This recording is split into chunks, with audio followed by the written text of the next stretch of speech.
Okay guys, so now we will be solving English देखेंगे। अब हम वही है, आपका जुलाई 2012 का क्वेश्चन पेपर है। हम सीडीपी कर चुके हैं, साइंस कर चुके हैं, हिंदी कर चुके हैं।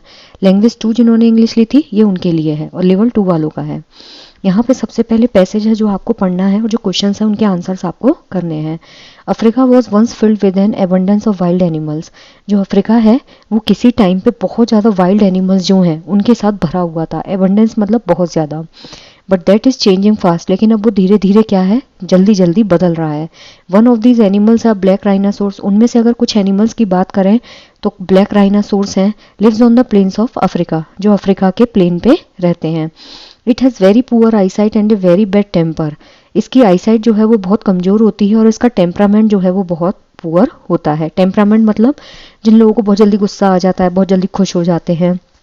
Even though the black rhino is powerful. जो ब्लैक राइनो होता है वो कैसा होता है, पावरफुल होता है।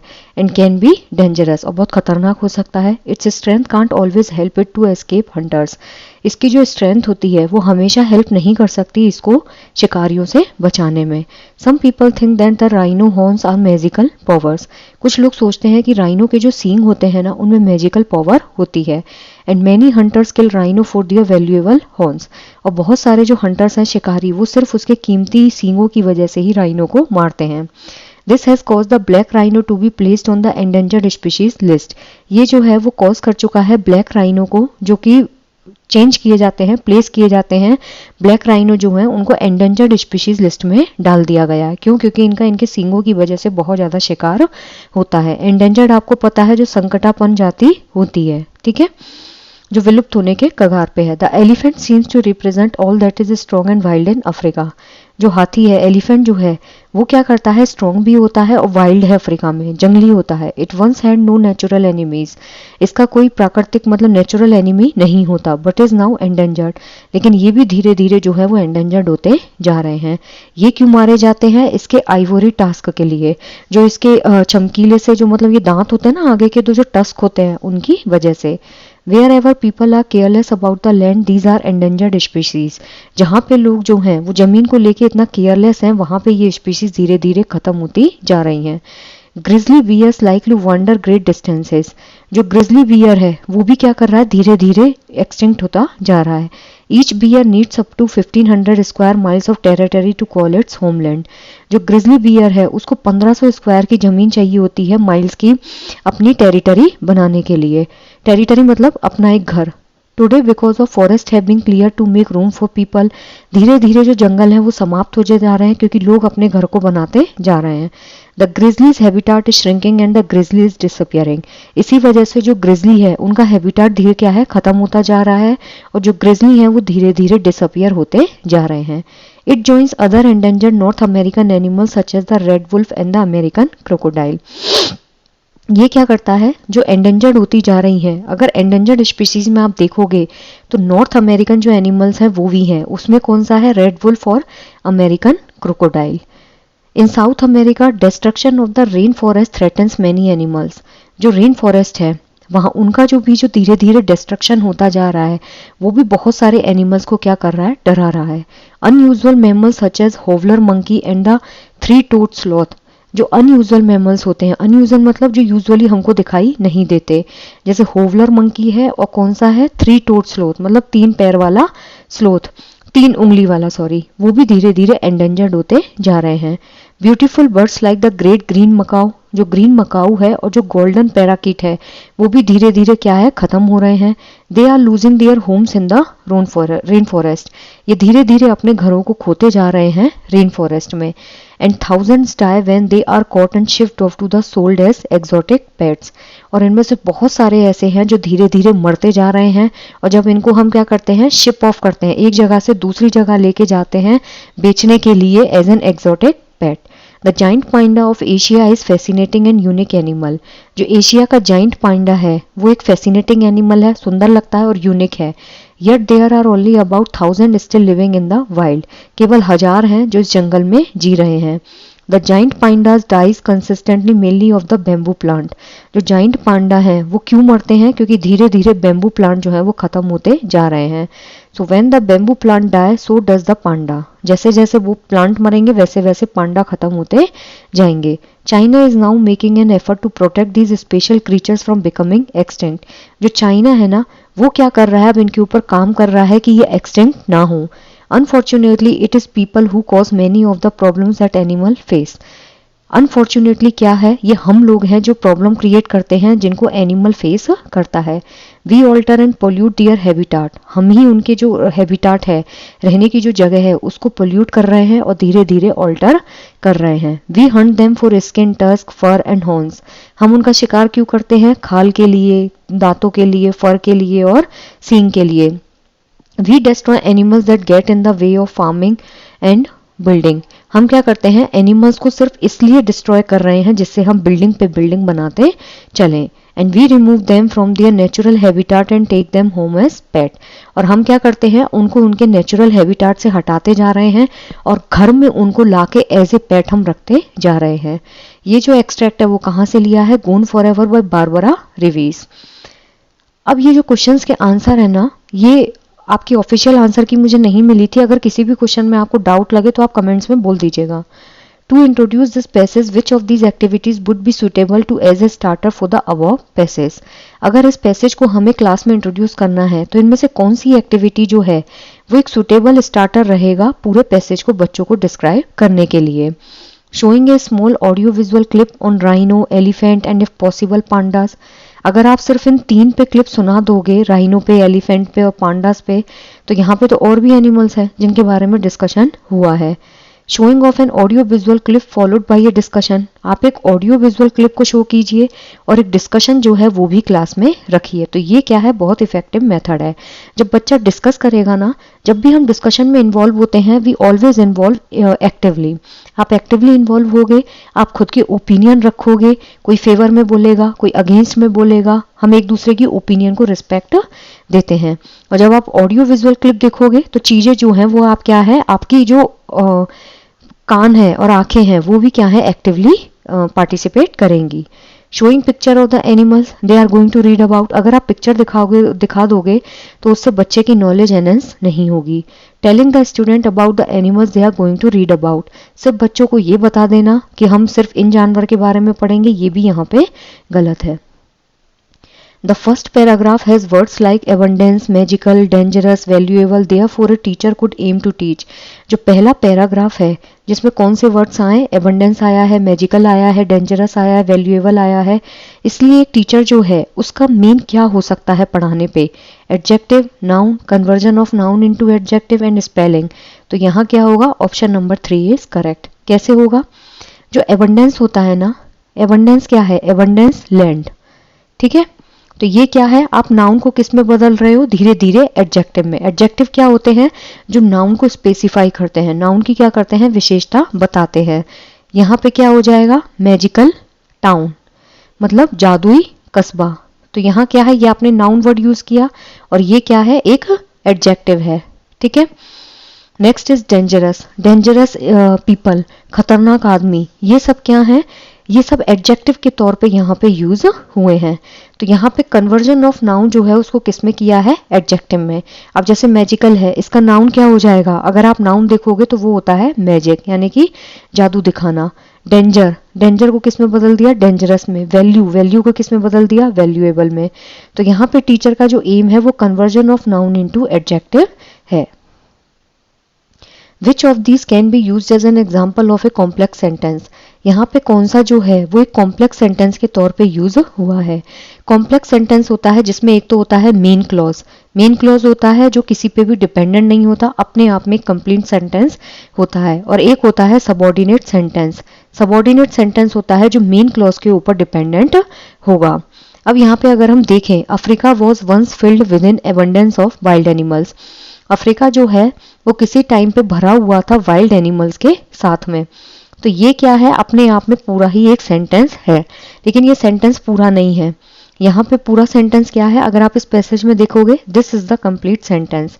Africa was once filled with an abundance of wild animals but that is changing fast. अब यहाँ पे ये पूरा सेंटेंस ऐसे लिखा हुआ था, but that is changing fast. इस कंडीशन में क्या है, यहाँ तक तो ये है मेन क्लॉज, ये दूसरे सेंटेंस पे डिपेंडेंट नहीं है, लेकिन जैसे बट लगेगा, देयरफॉर लगेगा, ठीक है, हेंस लगेगा, ये क्या होते हैं, दो जो सेंटेंस हैं उनको कनेक्ट करते हैं और जो सेकंड सेंटेंस होता है उसकी डिपेंडेंसी को ये दिखाते हैं। Some people think that a rhino's horns has magical power. कुछ लोग सोचते हैं कि राइनो के जो सींग है उनमें मैजिकल पावर होती है। Beautiful birds like the great green macaw and the golden parakeet are also becoming extinct. जो ब्यूटीफुल बर्ड्स हैं जैसे ग्रीन मकाऊ है और गोल्डन पैराकीट है, ये भी धीरे धीरे खत्म हो रहे हैं। And we remove them from their natural habitat and take them home as pets. और हम उनको धीरे धीरे उनके नेचुरल हैबिटाट से खत्म कर रहे हैं, and take them home as pets, और उनको घर लेकर जा रहे हैं। तो यहाँ पे क्या है, option number 1 is correct. This is an example of complex sentence. From the questions given here, identify a global comprehension question based on the above passage. जो क्वेश्चंस नीचे दिए गए हैं उनमें से आपको जो कॉम्प्रीहेंशन क्वेश्चन है उसको मालूम करना है जो इस पैसेज के ऊपर बेस्ड है। How does the rhino escape from hunters in spite of the fact that it has a very poor eyesight. Global comprehension होता है जिसमें आप चीज़ों को इस तरीके से डिफाइन करते हो कि आपस में जो कन्वर्सेशन चल रहा है उस बेसिस पर हम कैसे उसको प्रॉब्लम को डिफाइन करते हैं। तो यहाँ पे पूछा है राइनो जो है वो शिकारी से कैसे बच सकता है जबकि उसको दिखाई कम देता है। Why is the grizzly's habitat shrinking. जो ग्रिजली मंकी है, ग्रिजली जो बियर है, उसका जो हैबिटाट है वो क्यों खत्म हो रहा है। Why have certain species of animals become endangered. कुछ स्पीशीज जो है एनिमल्स की वो धीरे धीरे खत्म क्यों होती जा रही हैं। Which country is working towards protecting pandas. ये क्लोज एंडेड क्वेश्चन है, इसका आंसर आपको पता होगा और इसका आंसर भी हमको रटा रटाया होता है। लेकिन जब हम इसका आंसर सोचेंगे ना, why have certain species of animals become endangered, केवल कुछ ही स्पीशीज जो हैं वो एंडेंजर्ड क्यों हुई हैं, तो ये आंसर क्या है, एक ग्लोबल कॉम्प्रीहेंशन क्वेश्चन बनता है। ठीक है, ग्लोबल कॉम्प्रीहेंशन मतलब जहां पे हम पूरे एनवायरनमेंट को ध्यान में रख के एक समझ वाला क्वेश्चन जो है उसको बनाते हैं। So the option 3 is correct. Which of this question is not a valid question. इनमें से कौन सा क्वेश्चन जो है वो एक वैलिड क्वेश्चन नहीं है। Write a short note on the wild life of Africa and Asia. For what are the rhinos hunted. In South America the wild animals are threatened by. What has been the biggest cause for certain animals becoming endangered. अब अगर इन तीनों questions को आप देखोगे ना, इन तीनों questions के answer आपको पैसेज में मिल जाएंगे कि बिगेस्ट कॉज क्या है कि कुछ एनिमल धीरे धीरे एंडेंजर्ड होते जा रहे हैं क्योंकि उनका हैबिटाट जो है उसको हम धीरे धीरे डिस्ट्रक्ट कर रहे हैं। साउथ अमेरिका में जो वाइल्ड एनिमल्स हैं वो क्यों थ्रेटेंड होते हैं, क्योंकि जो रेन फॉरेस्ट हैं उनको हम धीरे धीरे खत्म कर रहे हैं। For what the rhinos are hunted. Rhinos जो है उनको क्यों शिकार किया जाता है, क्योंकि उनकी खाल के लिए और उनके सींगों के लिए। लेकिन यहाँ पे क्या है, write a short note on the wild life of Africa and Asia. ये क्वेश्चन जो है इस पूरे पैसेज से क्या है, बाहर है। So this is not a valid question. Valid मतलब जो आपके रिलीवेंट हो, जो भी आप पढ़ रहे हैं उससे रिलीवेंट क्वेश्चन हो। A suitable title for the passages. जो पैसेज है उसके लिए सुइटेबल टाइटल क्या होगा, endangered species of the world, बिल्कुल सही है, ये इसके लिए सुइटेबल टाइटल हो सकता है। द प्राइस ऑफ प्रोग्रेस, ये तो इसमें है ही नहीं। मैन वर्सेस एनिमल, यहाँ मैन का और एनिमल का, ये भी इसका करेक्ट आंसर हो सकता है। Wild life biggest enemy man. तो यहाँ पे अगर आप प्रैक्टिकली देखेंगे तो जो 1 है और जो 4th है, इन दोनों में से आप किसी को भी करेक्ट कर सकते हैं, बट इफेक्टिवली देखेंगे तो 4th तो जो है वो ज़्यादा करेक्ट है। Wild life biggest enemy is man, क्योंकि जो इंसान है वही धीरे धीरे इनके नेचुरल हैबिटाट को हम खत्म करता जा रहा है। तो यहाँ क्या होगा, जो जंगली जिंदगी है उनका बिगेस्ट शत्रु कौन है, man. So the 4th option would be correct. Next is question number 127. Which of these activities would be meaningfully extrapolative? Extrapolative का मतलब होता है जब हम किसी hypothetical situation को लेके चलते हैं और उस चीज को हम as a letter, as a story क्या करते हैं, describe करते हैं, और ये जो चीजें होती हैं वो 2 लोगों के म्यूचुअल होती हैं। युआन द पांडा मीट्स फरी। जो युआन है वो किससे मिलता है, फरी से। A grizzly bear from North America, जो क्या है, एक ग्रिजली बियर है नॉर्थ अमेरिका से। They start discussing about the problems faced by their families and friends. वो क्या करते हैं, डिस्कशन शुरू करते हैं प्रॉब्लम्स के बारे में जो उनके फैमिली और फ्रेंड्स के थ्रू फेस होता है। What do you think they tell each other, write a dialogue between the two animals. तो यही क्या है, एक एक्स्ट्रापोलेटिव जो एक्टिविटी है वो होती है। एक्स्ट्रापोलेटिव मतलब जो आप बियॉन्ड द थिंकिंग लिखते हो, और बियॉन्ड द थिंकिंग हम सोचते हैं। अब इसमें क्या है, एक तो पांडा है जो किससे मिला है, ग्रिजली बियर से। कहाँ मिले हैं, नॉर्थ अमेरिका में। अब इन्होंने डिस्कशन स्टार्ट किया, दो एनिमल डिस्कस कर रहे हैं किस प्रॉब्लम के बारे में, अपनी फैमिलीज और फ्रेंड्स के बारे में। अब आपको इमेजिन करना है कि वो दोनों क्या बात कर रहे होंगे, और उस डायलॉग को जो है आपको लिखना है। This is called extrapolative writing. Do a project on the endangered species of India, ये नहीं होता एक्स्ट्रापोलेटिव, ये तो आप किसी से भी पूछ के कर दोगे। Write a letter to your friend telling him all about how humans are responsible for the dying out of world wild animals, ये भी नहीं होगा। Write a poster on the theme, नहीं, ये भी नहीं होगा। तो यहाँ पे इसका जो करेक्ट आंसर है that would be option number 1। Next है, read the passage given below and answer the questions that follow by selecting the most appropriate option. अब यहाँ पे पैसेज पढ़ना है और इसके आंसर्स हमको करने हैं।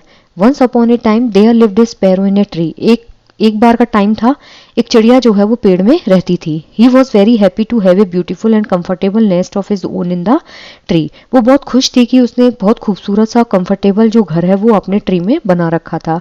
The sparrow use to fly to far off places to pick at grains from so many fields full of crops. जो स्पैरो है, जो चिड़िया थी जो पेड़ में रहती थी, वो क्या करती थी, उड़ती रहती थी। वो दूर दूर की जगह पे जाती थी जिससे दाना उठा के लाती थी, और बहुत सारे जहाँ पे क्रॉप्स होती थी और जहाँ बहुत सारे खेत होते थे वहां तक ये जाती थी। At the sunset he would return to his perch, लेकिन शाम होते होते वो अपने घोंसले में वापस आ जाती थी। One day the sparrow ate his fill, जो स्पैरो है वो अपना खाना दाना जो है उसको लेने के लिए गई, but couldn't return to his nest, लेकिन वो अपने घोंसले तक वापस नहीं लौटी।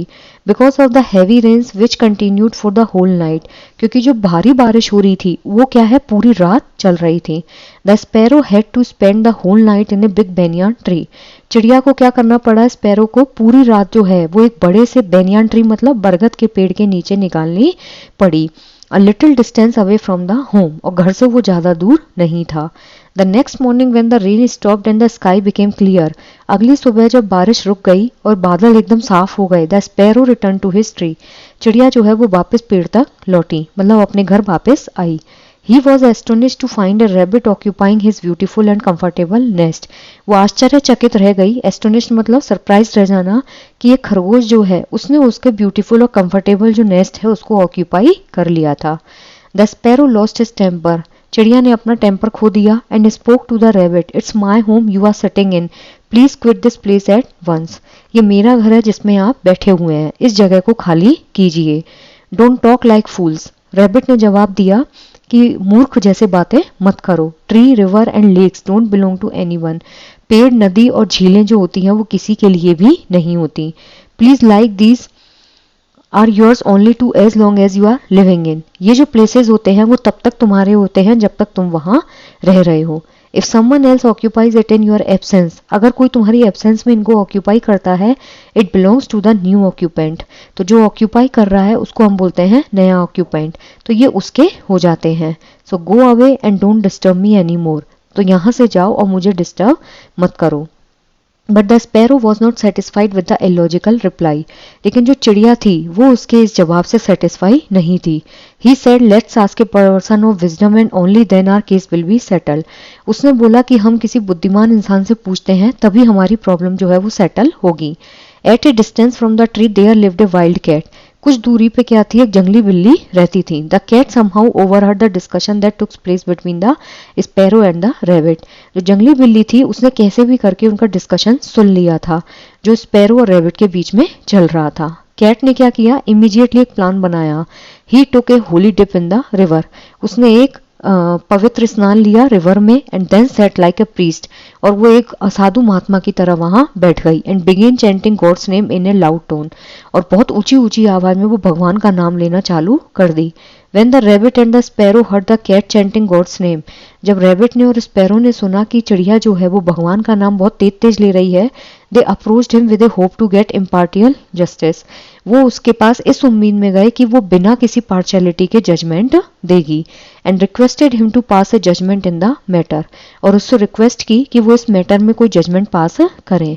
The cat became very happy to have both of them in front of him. जो बिल्ली है वो बहुत खुश हो गई दोनों को अपने सामने देख के। He pretended to listen to their arguments.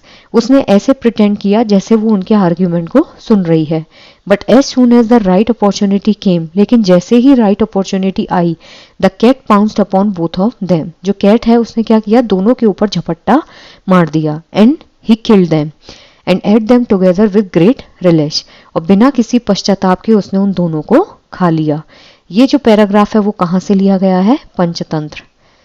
Presuming that this passage is given in one of the middle school text. आप ये अज्यूम कीजिए कि ये जो पद्यांश है, गद्यांश है, ये मिडिल स्कूल के टेक्स्ट में दिया गया है। What would be the best way to introduce it to the learner. Learner को अगर आपको ये इंट्रोड्यूस करवाना है तो सबसे अच्छा तरीका क्या हो सकता है। Tell them that stories are of different kinds and this one belongs to a genre called fable. बिल्कुल सही बात है। उनको अलग अलग टाइप की स्टोरीज बताइए, डिफरेंट डिफरेंट टाइप की, और एक जो है वो किससे बिलोंग करती है, फेबल से। ठीक है। Ask the student about their observation of cat. Cat का ऑब्जर्वेशन या नहीं पूछना है। Ask the student to tell any story they have heard or read about cats. बिल्ली के बारे में अगर उन्होंने कोई भी स्टोरी सुनी है तो वो बता दीजिए, नहीं। Ask the student to narrate a story about cats and then tell them about the fables. ये नहीं है कि कैट के बारे में कोई स्टोरी सुनाओ और फिर जो उसके फेबल है उससे कनेक्ट करके उसको सुनाओ। तो पहले क्या करना है, बच्चों को बोलना है कि अलग अलग, पहले तो उनको स्टोरी सुनाइए अलग अलग टाइप की, और फिर बाद में जो फेबल है उससे कनेक्ट करके उनको चीजें एक्सप्लेन कीजिए। जो फेबल होता है ना, फेबल क्या होती है, एक शॉर्ट स्टोरी होती है। Fable is just like a short and fictional story, काल्पनिक स्टोरी होती है, लेकिन फेबल में क्या होता है, हमेशा एक मोरल लेसन छुपा हुआ होता है। ठीक है। तो जब आप बच्चे को अलग अलग स्टोरी सुनाएंगे तो बच्चा लास्ट में क्या करता है, एक जेनर से बिलोंग करेगा, that is called fable. Fable में मोरल जो लेसन होता है वो छुपा हुआ होगा। The above story can B use for teaching. जो ऊपर स्टोरी हमने पढ़ी है उसे यूज किया जा सकता है क्या पढ़ाने के लिए, grammar. About the sparrow, rabbit and cat, ये तो बिल्कुल ही गलत है। हमें चिड़िया, खरगोश और बिल्ली के बारे में नहीं पढ़ाना है। How the animals live in the forest, ये भी नहीं पढ़ाना है कि जंगल में जानवर कैसे रहते हैं। लाइफ स्किल्स एंड वैल्यूज, बिल्कुल सही बात है। इस स्टोरी के थ्रू हम बच्चों को सिखा सकते हैं कि जिंदगी में जो स्किल्स होती हैं वो कितनी इंपॉर्टेंट है, और आपकी लाइफ में जो वैल्यूज होती हैं वो कितना इंपॉर्टेंट होती हैं। बिल्ली जो है वो बहुत ज्यादा क्या थी, कनिंग थी। उसने अपना हुलिया चेंज किया और उनको मार दिया। खरगोश और स्पैरो जो थी, दे वर इनोसेंट, उनको पता ही नहीं था। अगर उनके पास ये स्किल होती कि वो सामने वाले को थोड़ा बहुत भी जज कर पाते तो आज उनके साथ ये नहीं होता। The best way to teach this story would be, इस स्टोरी को पढ़ाने के लिए सबसे अच्छा तरीका क्या होगा, make the student read it loud. ऐसा तो है नहीं कि बच्चे जोर जोर से इस स्टोरी को पढ़ेंगे तो उनके कंसेप्ट्स क्लियर हो जाएंगे। Ask the student to read it silently while you write some questions on the board. बच्चों को बोलिए कि इस स्टोरी को साइलेंटली पढ़ें जब तक आप क्वेश्चंस को ब्लैक बोर्ड पे लिखिए। Have the students dramatise it, have the teacher read it and explain it. Teacher को पढ़ने के लिए कहिए और उसी को एक्सप्लेन करने के लिए कहिए, तो ये भी गलत है। अब इसमें दोनों ही ऑप्शंस जो है वो सही हो सकते हैं कि बच्चों को बोलिए कि इस पे एक ड्रामा करें। ड्रामा से क्या होगा, बच्चा एक्टिवली इंगेज होगा, और जब बच्चा एक्टिवली इंगेज होगा तो चीजों को खुद से जब वो करेगा तो स्टोरी जो है, this could be the best way to teach the students. बच्चों को बोलिए कि साइलेंटली पढ़े। यहाँ पे क्या है, बच्चा चीजों को साइलेंटली पढ़ रहा है। जब बच्चा खुद से करता है ना, ही बिकम्स ए पैसिव लर्नर।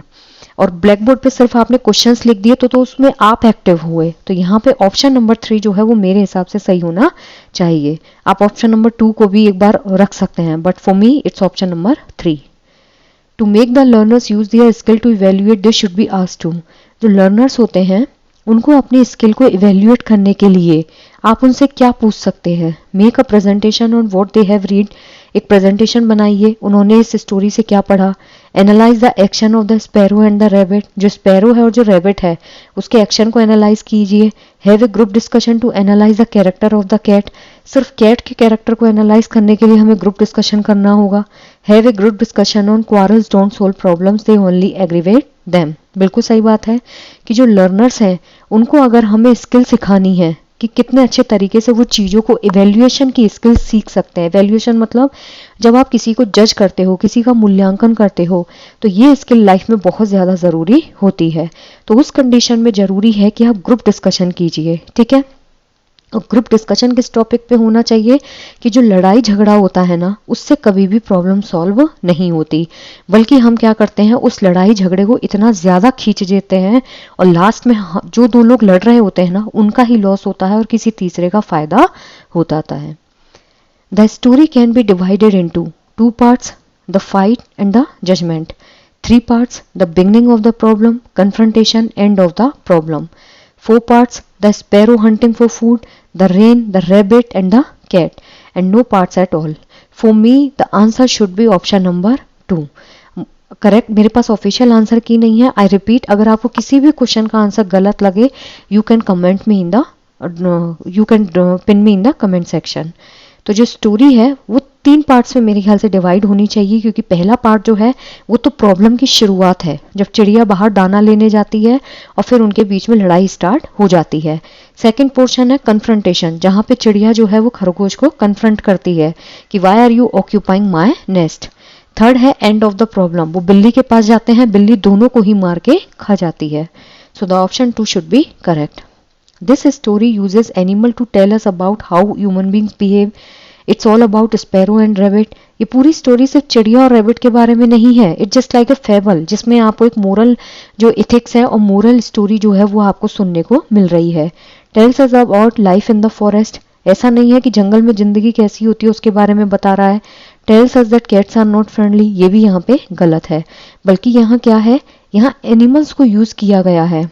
किस सेंस में, हमें ये चीज समझाने के लिए कि जो ह्यूमन बींग्स होते हैं वो कैसे बिहेव करते हैं। आपने बहुत लोग देखे होंगे, दे आर लाइक मुंह में राम एंड बगल में छुरी, ठीक है, मतलब वो अपने आप को डिस्गाइज्ड फॉर्म में रखते हैं, ऐसा लगता है कि they are priest, they are god, but अंदर से वो लोग बहुत ज्यादा कनिंग होते हैं।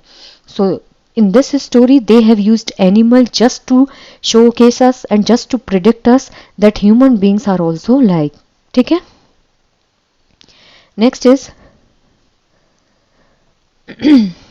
the sparrow thinks the rabbit's reply to be illogical because जो स्पैरो है वो सोचती है कि खरगोश का जो रिप्लाई है वो बहुत इलॉजिकल है, क्योंकि she made the nest therefore it was hers, उसने नेस्ट पहले बनाया था, ये उसका हुआ। द रैबिट वॉज फुलिश, तो ये दोनों ही यहाँ नहीं है। ऐसा नहीं है कि खरगोश फुलिश था। The rabbit had no right to enter the nest, basically all rabbits are illogical, ये भी यहाँ गलत है। लेकिन स्पैरो जो है वो ये सोचती है कि रैबिट का जो रिप्लाई है वो क्या है, इलॉजिकल है।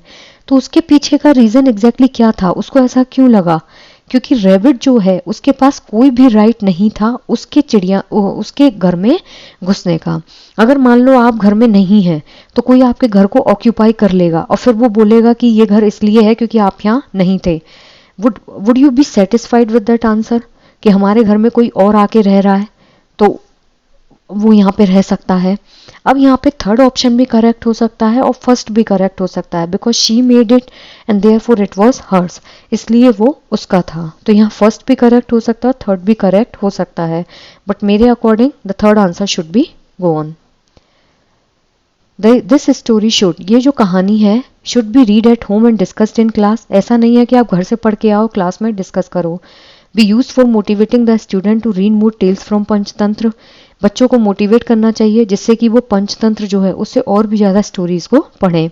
Enable the learner to relax while the learners enjoying reading it, नहीं, ऐसा नहीं है कि टीचर्स को ये इनेबल करती है कि टीचर्स तो रिलैक्स करो और लर्नर जो है वो उसको पढ़ना एंजॉय कर रहे हैं। नॉट बी टॉट, पढ़ानी नहीं चाहिए, नहीं, इस स्टोरी को पढ़ाने का मतलब है कि बच्चा क्या करेगा, स्टोरीज को पढ़ने में इंटरेस्ट लेगा और जो पंचतंत्र है वहां से ये और ज़्यादा स्टोरीज को पढ़ेंगे and they would learn the more lessons in the life.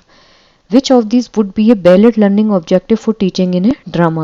जो ड्रामा है उसको पढ़ाने के लिए सबसे अच्छा लर्निंग ऑब्जेक्टिव जो है वो क्या होगा? The learner would be able to speak fluently with correct stress and intonation. The learner will be able to act effectively. The learners will be able to understand what is drama. And the learners will have an opportunity to dress up in different costume. यहाँ पे क्या है, हम एक drama जो है उसको बच्चों को पढ़ाना है। तो यहाँ पे क्या है, ड्रामा में क्या होता है, जो लर्नर्स होते हैं ना वो करेक्ट स्ट्रेस और करेक्ट इंटोनेशन के साथ फ्लुएंटली बोलते हैं। आपने ड्रामा होते देखे होंगे, शेक्सपियर का ड्रामा होता है, रंगमंच ड्रामा होते हैं, बहुत सारे ड्रामा हम स्कूल में भी प्ले करते हैं। तो वहाँ पे कई बार आपने देखा होगा इंटोनेशन पे ध्यान दिया जाता है। इंटोनेशन मतलब कहाँ आपको रुकना है, कहाँ आपको पॉज लेना है, कहाँ आपको लाउड जाना है, कहाँ आपको स्लो जाना है, ये सारी चीज़ें होती हैं, it comes under intonation. Stress होता है कि कहाँ आपको आवाज़ खींचनी है, कहाँ आपको आवाज़ डाउन लेके जानी है। तो लर्निंग जो ऑब्जेक्टिव होता है ड्रामा को पढ़ाने के लिए, उसका सबसे वैलिड रीज़न होता है कि लर्नर एक करेक्ट स्ट्रेस और इंटोनेशन के साथ क्या करते हैं, फ्लुएंटली बोल पाते हैं। The learners will be able to act effectively. ये ड्रामा सिखाने का मतलब नहीं होता है।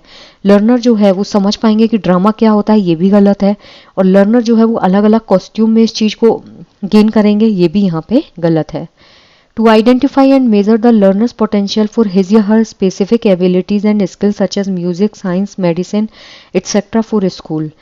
ये चीज़ आइडेंटिफाई करने के लिए और मेज़र करने के लिए कि बच्चों का जो पोटेंशियल होता है उनकी खुद की स्पेसिफिक एबिलिटीज़ और स्किल्स के लिए, जैसे कि म्यूज़िक है, साइंस है, मेडिसिन है, तो वो क्या कंडक्ट करता है, proficiency test, aptitude test, keep record of various activities the learner was involve in, seek opinion of various teachers teaching the learner.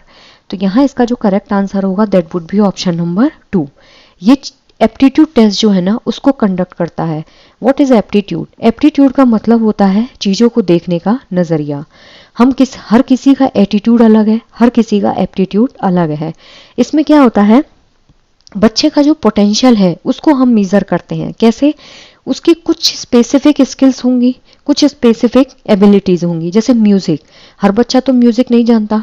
Science को लेके कुछ बच्चे होते हैं जो बहुत एक्स्ट्रा एक्टिव होते हैं, कुछ बच्चे होते हैं जिनको क्लास में कोई इंटरेस्ट ही नहीं होता है, they are not seeking in the practical. कुछ बच्चे होते हैं जो मेडिसिन वगैरह के लिए बहुत ज़्यादा अलग होते हैं, जरा सा हेडेक होता है तुरंत मेडिसिन ले लेते हैं। कई बच्चे होते हैं जो try to avoid the medication. तो यहाँ पे जो चीज़ है इट्स कॉल्ड एप्टीट्यूड टेस्ट। तो एप्टीट्यूड टेस्ट में क्या होता है, बच्चे की जो स्किल्स और कैपेबिलिटीज़ हैं उसको हम इजीली मेज़र कर सकते हैं। यहाँ पे कोई प्रोफिशिएंसी टेस्ट नहीं है, कोई स्पीकिंग स्किल टेस्ट नहीं हो रहा है। Keep record of various activities the learner was involve in, हमें वो एनेक्डोटल रिकॉर्ड नहीं बनाना है। Seek opinion of various teachers teaching the learner, नहीं। तो यहाँ क्या होगा, option number 2 is correct. Next is one of the main objective of continuous and comprehensive evaluation. जो सीसीई है उसका मेन ऑब्जेक्ट क्या है? To conduct more and more test in one academic year, एक साल के अंदर ज़्यादा से ज़्यादा टेस्ट कंडक्ट करना। To test every aspect of the learners development, to emphasize memorization, to make sure the learners don't forget what they have learned. तो obviously इसका करेक्ट आंसर होगा ऑप्शन नंबर 2। जो मेन ऑब्जेक्टिव होता है CCE evaluation का, उसके पीछे का रीज़न क्या है? बच्चे का होलिस्टिक डेवलपमेंट जो है उसको चेक करना। होलिस्टिक डेवलपमेंट का मतलब होता है बच्चे की जो ओवरऑल पर्सनैलिटी है, उसका cognitive development, emotional development, social development, ये जितने भी डेवलपमेंट होते हैं उनको क्या करना, ईजिली चेक करना। It's called holistic development. जहाँ पे भी हम बच्चे के ये होलिस्टिक डेवलपमेंट को चेक करते हैं it comes under CCE evaluation. ठीक है। Language evaluation must aim at, भाषा का जो मूल्यांकन होता है उसका मेन एम क्या है? Assessing the achievement of the learner in terms of grades, assessing the learners language proficiency, assessing the learners knowledge of the rules of language, assessing the learners ability to learn a new language. तो यहाँ पे इसका जो correct answer होगा that is option number 2। क्यों? हमें evaluation किसका करना है? लैंग्वेज का।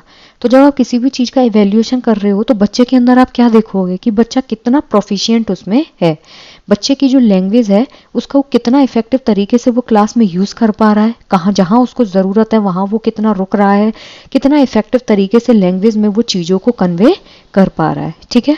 यहाँ ग्रेडिंग सिस्टम नहीं होता है, यहाँ रूल्स ऑफ लैंग्वेज की बात नहीं होती, ना ही यहाँ टारगेट लैंग्वेज की बात होती है। So the option 2 is correct. When language concepts are taught using real life situation, they are, जब लैंग्वेज के जो कॉन्सेप्ट्स होते हैं उनको रियल लाइफ सिचुएशन से कनेक्ट करके पढ़ाया जाता है तो वो क्या है? इजीली अंडरस्टूड होते हैं और यूज़ हो जाते हैं। नॉट लर्नड वेल, उनको इजीली याद नहीं किया जाता।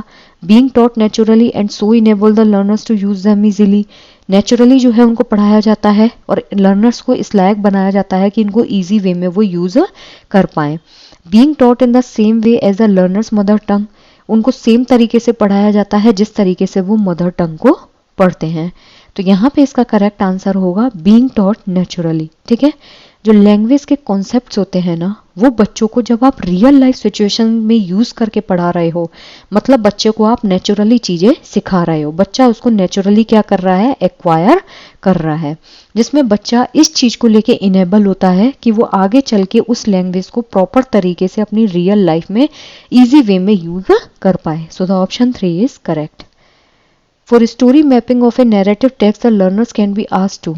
जो स्टोरी मैपिंग होती है किसी भी एक नैरेटिव टेक्स्ट की, मान लीजिए किसी भी टीचर ने आपको एक स्टोरी नैरेट की, अब उसको आपको अपने वर्ड्स में फ्रेम करके लिखना है, तो बच्चों से आप क्या पूछेंगे, answer A question which has the story in jumbled order, make a flow chart depicting the sequence of the story, draw picture of every sequence, draw a map of the location mention in the story.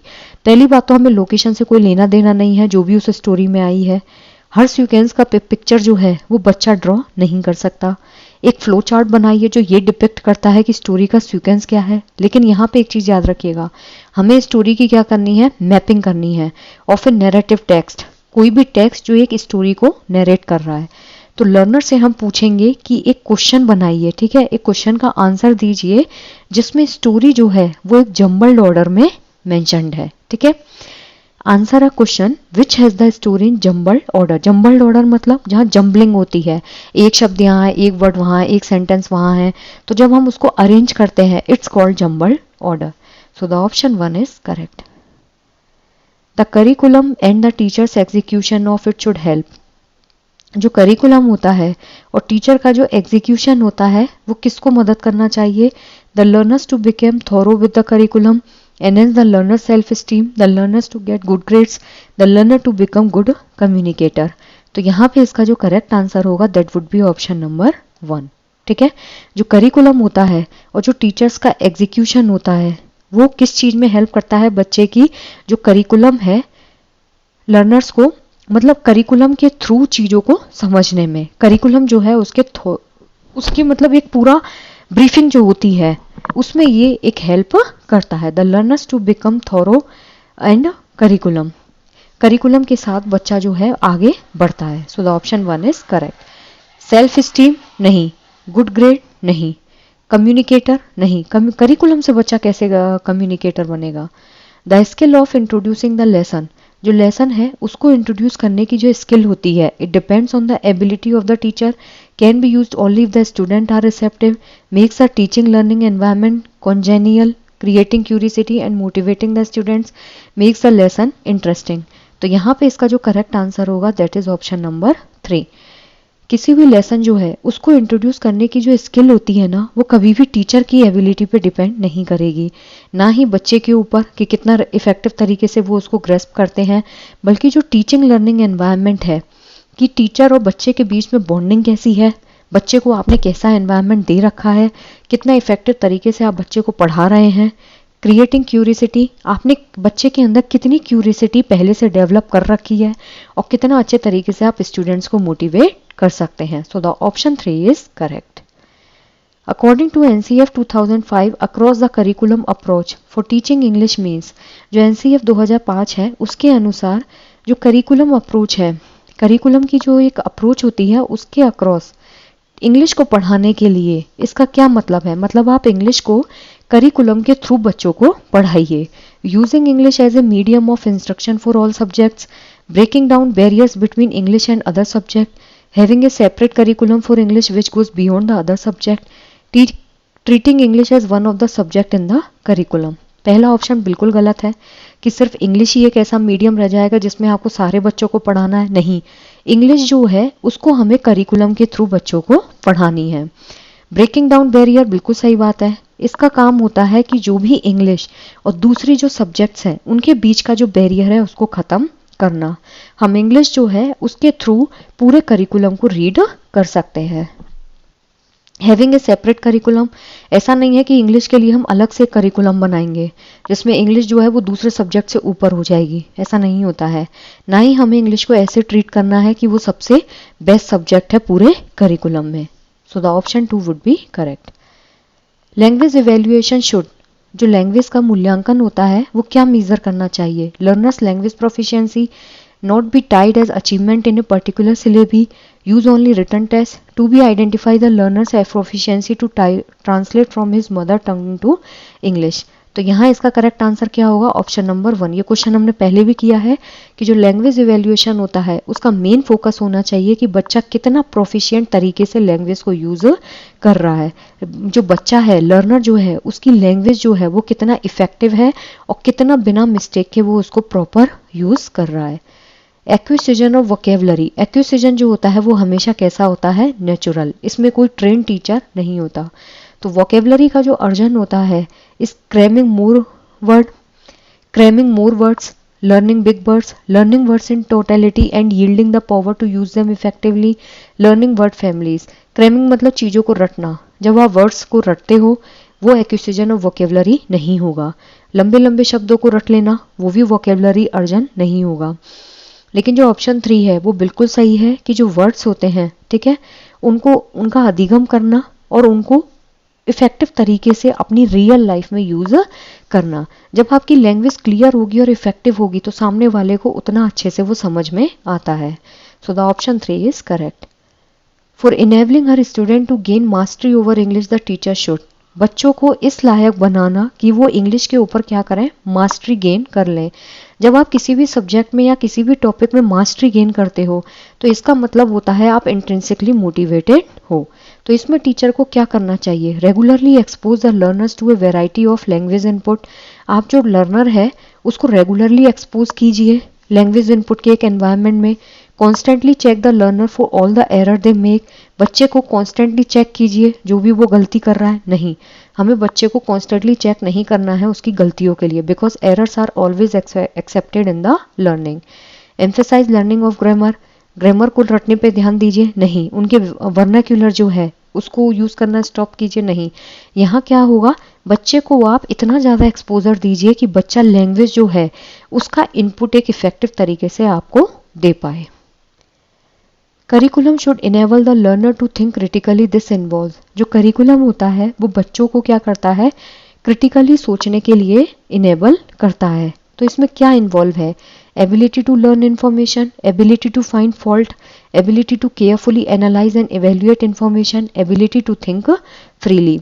तो यहाँ इसका correct answer होगा जो curriculum होता है वो बच्चों को इस लायक बनाता है कि बच्चे क्रिटिकली चीज़ों को सोच पाएं। इस प्रोसेस में इन्वॉल्व होता है कि बच्चे केयरफुली तो चीज़ों को एनालाइज करें और जो इन्फॉर्मेशन उसके पास है उसको वो प्रॉपर तरीके से इवेल्युएट करें। क्रिटिकली थिंकिंग का मतलब होता है जहाँ पे आप हैंड ऑन एक्टिविटी करते हो, आपके अंदर तर्क वितर्क करने की क्षमता होती है, जहाँ आप चीज़ों को प्रॉपर तरीके से एनालाइज कर सको। Select the skill that is a component of speaking skill, एक ऐसी स्किल को सेलेक्ट कीजिए जो कि स्पीकिंग स्किल का एक कंपोनेंट होता है। Skill of speaking formally, reading fluently, production of correct English vowel and consonant sound, ability to listen carefully. पहली बात तो यहाँ स्पीकिंग स्किल की बात है, तो जो सुनने की कैपेबिलिटी है उस ऑप्शन को तो आप यहाँ डायरेक्ट हटाइए। फ्लुएंटली पढ़ना, पढ़ने का और बोलने का कोई लेना देना नहीं यहाँ। Skill of speaking formally, formally नहीं इनफॉर्मली, जब बच्चा बोलता है तो एक सिक्योर तरीके से बच्चा बोलता है, अपने आप को वो फ्री करके बोलेगा। Production of correct English vowel and consonant sound, ये बिल्कुल करेक्ट है, क्योंकि बोलने में ये सबसे ज़्यादा जरूरी होता है कि आप कितना लाउड एंड क्लियर सब वर्ड्स को बोल पा रहे हैं। कई लोग आपने देखा होगा बहुत मेस्ड अप तरीके से बोलते हैं और बहुत फास्ट बोलते हैं, तो उसमें क्या होता है सामने वाला क्या कन्वे करना चाह रहा है आपको समझे ही नहीं आता है। Which of the following is not taught as part of vocabulary, इनमें से कौन जो है वो वोकेबलरी के पार्ट के तौर पे नहीं पढ़ाया जाता? Homonyms, proverb, prefix and collocation. तो यहाँ पे इसका जो करेक्ट आंसर होगा that is option number 3।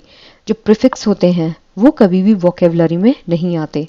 Vocabulary में आप प्रोवर्ब पढ़ोगे, वोकेबलरी में आप होमोनिम्स पढ़ोगे, वोकेबलरी में आप कोलोकेशन पढ़ोगे, लेकिन जो प्रीफिक्स होते हैं उनको हम कभी भी वोकेबलरी में नहीं पढ़ते। प्रीफिक्स क्या होते हैं?